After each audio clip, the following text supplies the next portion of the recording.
Hey guys, welcome to our channel. So in this video, I'm gonna show you how to make product page in Shopify. So simply open the products and now click on add product, and now here you can easily create a page for your product. So simply just in the top line you have to type the title. So after that, here you can add the description. You can also change the font and color.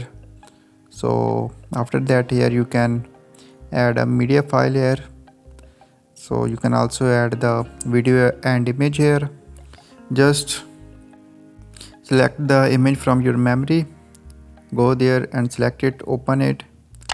After this, here you can set the price, and now here you can also select the inventory, how much you want to add. Here you can also add the shipping. So in this section you can also change the product status. So you can use all these options. After that, click on save button. So in this way you can easily make product page in Shopify.